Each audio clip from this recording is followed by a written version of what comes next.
Hello，大家好，歡迎返到 Joey Law 嘅頻道。今日呢，我哋會同大家分享 Filmora 嘅多個強勁 AI 功能，教你點樣快速剪片，同埋打造高質素嘅影片，包括影像轉影片、文本成片、一鍵成片、智能刷除，仲有自動字幕等等，真係好勁。如果你想用人工智能快速完成剪片，咁呢條片你一定要睇晒。好，事不宜遲，我哋即刻開始。影像轉影片，只需要上傳一張圖片，Filmora 可以自動幫你生成一條影片。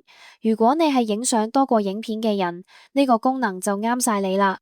文本成片，打幾句文字，Filmora 就可以根據你嘅描述幫你生成一條影片，仲會自動加入相關嘅視覺效果，好似動畫、字幕等等。呢個功能特別適合用嚟做快速宣傳片。一鍵成片，呢個係懶人必備功能，你只需要將片段拖入 Filmora 就會自動幫你剪輯、加音樂，成品即刻出晒嚟。AI 音樂生成，Filmora 可以根據你影片嘅主題、氣氛同埋節奏，智能生成專屬背景音樂，例如開心、緊張、浪漫等氣氛嘅音樂。AI 自動字幕，用 Filmora 可以自動將你片入邊嘅聲音轉成字幕，仲可以支援多種語言，好似廣東話、英文等等，咁樣就唔使自己辛苦打字啦。智能刷除，片段入邊有啲唔想要嘅物件，Filmora 嘅智能刷除功能可以幫你輕鬆移除，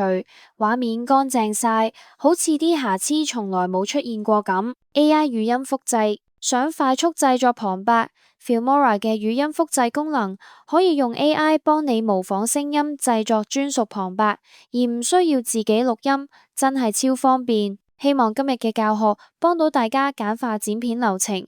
唔知你最鍾意邊個功能呢？歡迎喺留言區話俾我知。最後記得俾個 like 訂閱我嘅頻道 Joey Law， 仲要撳埋隔籬嘅小鐘仔，咁你就唔會錯過我嘅新片啦。多謝收睇，我哋下條片見，拜拜。